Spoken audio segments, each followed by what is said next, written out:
Memperkenalkan 3 peneraju utama Cyberraya. Peneraju yang pertama, Dr. Tom. Dr. Tom merupakan pakar dalam bidang bioteknologi. Bioteknologi merupakan sebarang penggunaan teknologi yang menggunakan sistem biologi, organisma hidup atau teori terhasil darinya bagi menghasilkan atau mengubah barangan atau proses bagi kegunaan khusus. Peneraju yang kedua, Dr. Mala. Dr. Mala merupakan pakar dalam bidang kejuruteraan tenaga.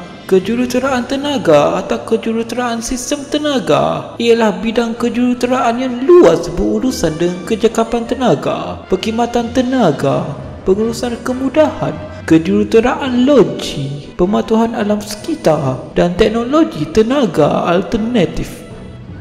Dan peneraju yang terakhir, Dr. Ghazali. Dr. Ghazali merupakan genius dalam bidang pengkomputeran.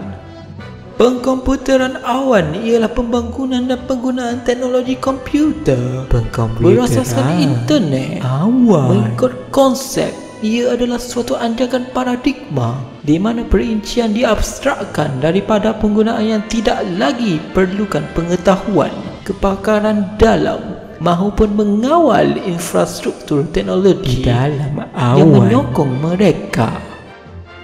Why Zef? Kenapa kau bagi kita bidang dia orang pula? Dalam macam mana kita tak tahu lagi maklumat pasal tu kan?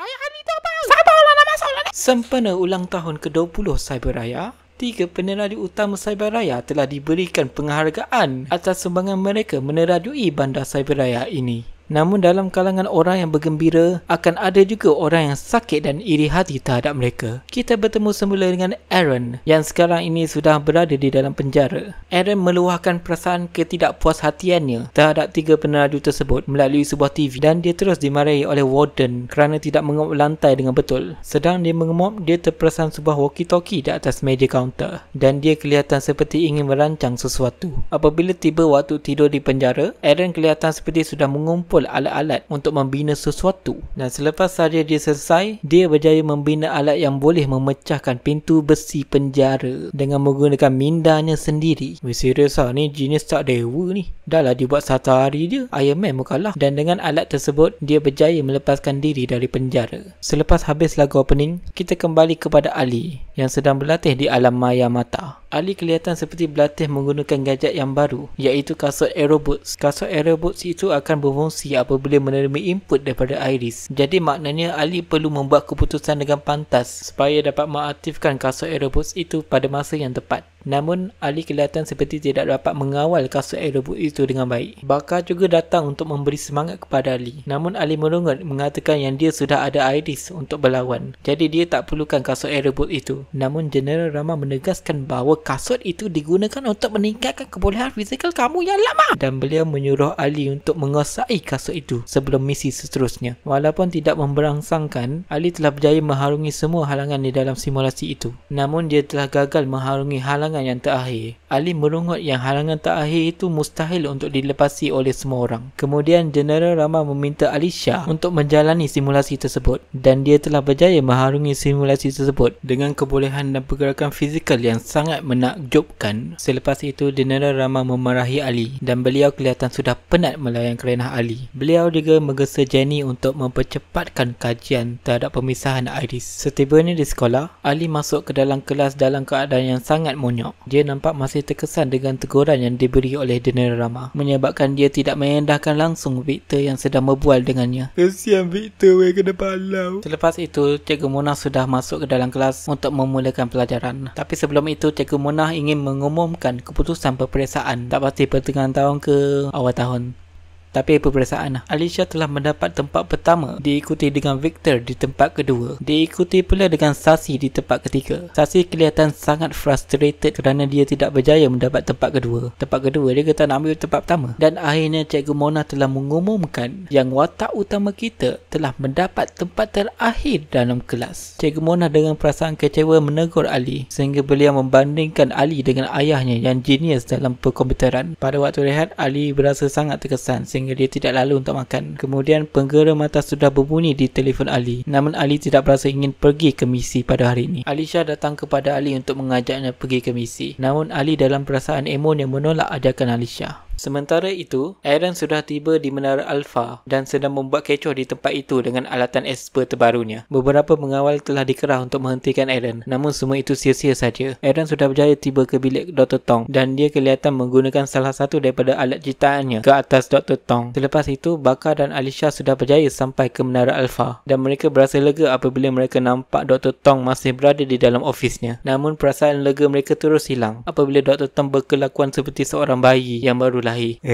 Selepas itu, Ali kelihatan seperti masih merajuk dengan geng-geng mata. Sehinggalah Baka datang ke rumah. Ali cuba untuk berpura-pura tiada di dalam rumah, namun telah berjaya dikantoi oleh Baka. Baka bertanyakan kepada Ali sebab Ali tidak ingin ke misi. Ali menjawab yang dia sudah tidak diperlukan lagi di mata dan Iris pula akan diambil semula pada masa terdekat ini. Ali juga mendengar yang dia tidak ada apa-apa perubahan langsung walaupun sudah ada Iris. Baka menegaskan kepada Ali yang dia kena berusaha lebih lagi, namun Ali masih lagi merungut. Ali juga membandingkan dirinya dengan Baka yang pada pendapatnya sangat kuat. Namun Baka menegaskan yang dia dulu pun sangat lemah macam Ali. Baka menceritakan tentang pengalaman yang dibuli masa kecil dulu dan dia selalu diselamatkan oleh kakaknya iaitu Mak kepada Ali. Ini penderaan kanak-kanak ni. Baka juga menyatakan yang Mak Ali itulah yang mengajar dia berubah dan tidak mengalah. Dan dia juga mengesyorkan Ali supaya buat benda yang sama, tidak terus mengalah dengan kesusahan yang baru sikit saja. Ali masih lagi was-was, namun dia tetap menyertai dalam misi pada hari ini. Setibanya di pangkalan, Jeneral Rama memarahi Baka dan Ali kerana datang lambat. Beliau juga memaklumkan yang Aaron sudah menyerang Dr. Mala dengan menukar mindanya kepada minda bayi. Weh, serius bahaya betul Nathan beruk Aaron ni. Mereka juga dapat mengenal pasti yang mangsa-mangsa tersebut merupakan sebahagian daripada peneraju Cyberaya. Mereka juga membuat kesimpulan yang sasaran Aaron yang seterusnya ialah Encik Ghazali, iaitu ayah kepada Ali, juga salah seorang peneraju bandar Cyberaya. Jeneral Rama mengarahkan mereka untuk pergi ke Menara Gamma dan lindungi Dr. Ghazali dari diserang. Ali meminta kebenaran untuk menyertai misi tersebut, namun telah dilarang oleh Jeneral Rama kerana dia yakin Ali mampu menjejaskan misi yang melibatkan ahli keluarganya. Beliau juga mengungkit Ali yang tidak menghadirkan diri pada misi tempoh hari dan mengarahkan Ali untuk pulang ke rumah. Di Menara Gamma, Aaron telah berjaya menangkap Dr. Ghazali dan hampir-hampir mengubah minda Dr. Ghazali. Baka dan Alisha sempat tiba di Menara Gamma dan cuba untuk menghalang Aaron. Namun Aaron dengan selambanya menjelaskan kepada mereka berdua tentang alatnya itu. Dan Alisha dan Baka juga mendengar dengan sangat sopan. Aaron menerangkan yang alat tersebut ialah Neuralink yang boleh mengakses otak manusia seperti drive komputer. Jadi bila cakap pasal drive komputer ni, dia boleh buat apa sajalah. Dia boleh copy paste, dia boleh delete, dia boleh masukkan benda tak senonoh, dia boleh ambil data dalam otak. Dan Baka membuat kesimpulan yang Dr. Mala dan Dr. Tong juga mengalami perkara yang sama. Dan Aaron memberitahu mereka yang semua data yang ada dalam otak-otak mereka sudah dipindahkan dalam kepala otak dia. Baka terus bergerak untuk menyerang Aaron. Namun disebabkan Aaron ada kuasa Esper, Aaron berjaya mengangkat Baka yang agak berat itu. Alisha juga cuba menyerang Aaron, namun telah berjaya dikalahkan oleh Aaron dengan mudah. Aaron membawa Dr. Ghazali keluar dari ofis dan mengunci Baka dan Alisha. Semasa hendak keluar dari Menara Gamma, Ali tiba-tiba tiba di Menara Gamma untuk menyelamatkan ayahnya. Ali cuba untuk menyerang Aaron, namun telah dibalas oleh Aaron yang melempar pelbagai jenis barang dengan kuasa Espernya itu. Combat hampir-hampir berjaya menyerang Aaron, namun Aaron telah menggunakan kuasa Espernya untuk melempar combat ke dalam tong sampah. Aaron sekali lagi melempar macam-macam dan Ali cuba untuk mengelak semua itu. Ali menggunakan Iris untuk mencari peluang yang tepat untuk menyerang. Ali berjaya menyerang dengan yoyonya, namun telah berjaya ditepis oleh Aaron, menyebabkan Ali terpelanting akibat daripada gelombang yoyonya itu. Kemudian Ali cuba untuk menyerang dari belakang, namun sekali lagi Aaron dengan mudahnya mengalahkan Ali dengan kuasa Espernya yang sangat tak adil itu.